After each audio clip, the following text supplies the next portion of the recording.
Welcome to our second episode. আমি অভয় আছি আপনাদের সঙ্গে। আজকে আপনারা যে ঘটনাটি শুনতে চলেছেন সেটি আমাদের পাঠিয়েছেন আগের সপ্তাহের শ্যামনগরের সেই শ্রোতা কৌশিক। কৌশিক আজকে দুটি ঘটনা পাঠিয়েছেন। তাহলে চলুন আর বেশি কথা না বাড়িয়ে শুনে ফেলা যাক আজকের ঘটনা। আজকের প্রথম ঘটনা বসিরহাটের চণ্ডীতলা গ্রামের মাধববাবুর বাড়িতে ঘটে যাওয়া একটি সত্যি ভৌতিক ঘটনা। স্থান চণ্ডীতলা গ্রাম, বসিরহাট, উত্তর 24 পরগনা। ঘটনার সময়কাল আনুমানিক 1997 সাল। মাধববাবু ছিলেন একজন শিক্ষিত নিরামিষভোজী। একা থাকতেন তার পুরনো পৈতৃক বাড়িতে। স্ত্রী মারা যান বহু বছর আগে। ছেলে মেয়েরা শহরে। মাধববাবু ছিলেন যুক্তিবাদী, ভূত প্রেত বিশ্বাস করতেন না। একদিন গ্রামে হঠাৎ গুজব ছড়ায় মাধববাবুর বাড়ি থেকে রাত বিরতে কারা যেন কান্নার শব্দ করছে। কেউ বলে একজন মেয়ে বাচ্চার কণ্ঠ, যেন কেউ সাহায্য চাইছে। প্রথমে সবাই ভেবেছিল লোকের গুজব, কিন্তু একদিন গ্রামের দুই যুবক সাহস করে রাতে মাধববাবুর বাড়ির পাশে লুকিয়ে থাকে। রাত 2:30 নাগাদ তারা স্পষ্ট শব্দ শুনতে পায়, কারো আর্তনাদ, মা মা আমায় ছেড়ে যেও না। তারা বাড়ির সামনে দৌড়ে এসে দেখে জানলার ধারে একটা সাদা পোশাক পরা ছোট্ট মেয়ের ছায়া, কিন্তু মুহূর্তেই সেটা অদৃশ্য হয়ে যায়। পরদিন তারা মাধববাবুকে জানায়। মাধববাবু বিষয়টি উড়িয়ে দেন, বলেন বাড়ি পুরনো, কাঠে শব্দ হয়।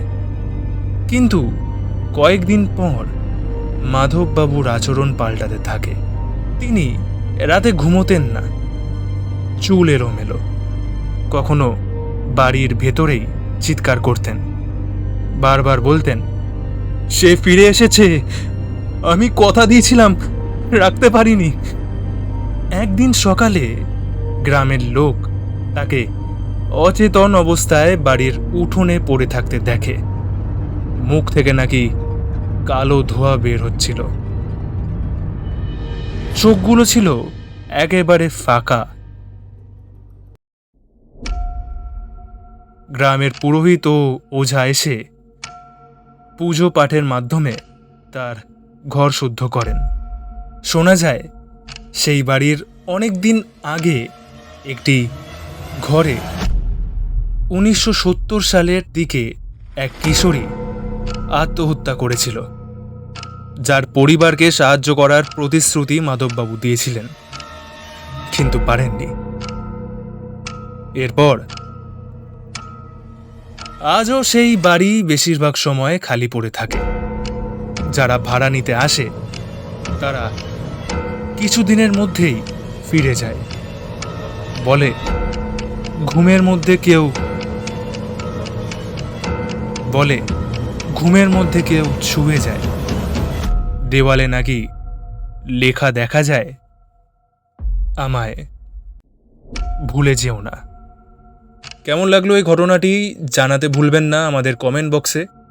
আর আপনারাও যদি এরকম ধরনের ঘটনা আমাদেরকে পাঠাতে চান তাহলে আমাদেরকে ইমেল করতে পারেন obhoybanerjee037@gmail.com অথবা আমাদের নাম্বার 9477182669 এই নাম্বারে পাঠিয়ে দিতে পারেন আপনাদের ঘটনা। আমি অভয় আছি আপনাদের সাথে। এবারে চলে আসি আমাদের দ্বিতীয় ঘটনা, যেটা পাঠিয়েছেন কৌশিক, আমাদের শ্যামনগরের শ্রোতা। নিমতলা শ্মশানঘাটের ভৌতিক কাহিনী। নিমতলা শ্মশানঘাট হুগলি নদীর পাড়, কলকাতা। যেই সময়কার ঘটনা 1980 সালের মাঝামাঝি। তাহলে চলুন শুরু করা যাক আজকের দ্বিতীয় ও অন্তিম ঘটনা। একজন সাংবাদিক, নাম ছিল সমরেশ ঘোষ, কলকাতার এক দৈনিক পত্রিকার হয়ে কাজ করতেন।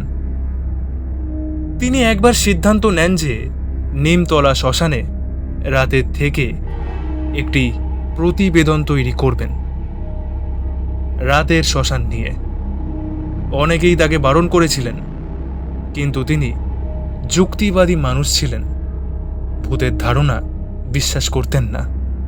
তিনি রাত 1টার দিকে শ্মশানে পৌঁছান। সঙ্গে ছিল তার ক্যামেরা, টেপ রেকর্ডার এবং একটি নোটপ্যাড।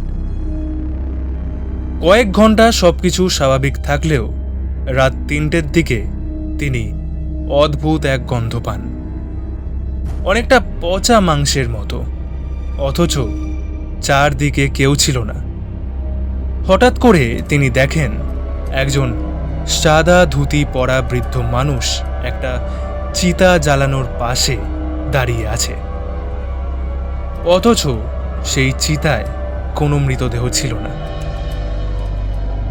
সমরেশ এগিয়ে যান, জিজ্ঞেস করেন, আপনি কে? কিন্তু বৃদ্ধ কিছু বলেন না। তখন তিনি টর্চ জ্বালান, কিন্তু আলো সেই লোকটার গায়ে লাগার আগেই সে হাওয়ার সাথে মিলিয়ে যায়। তারপর থেকে সমরেশ ঘোষ মানসিকভাবে ভেঙে পড়েন। অফিসে ফিরে এসে সে অভিজ্ঞতার কথা লেখেন, কিন্তু তার লেখার স্টাইল একেবারে পাল্টে যায়, অনেকটাই ভীত, অস্থির এবং এলোমেলো। বেশ কিছুদিনের মধ্যেই তিনি চাকরি ছেড়ে দেন এবং কলকাতা ছেড়ে চলে যান।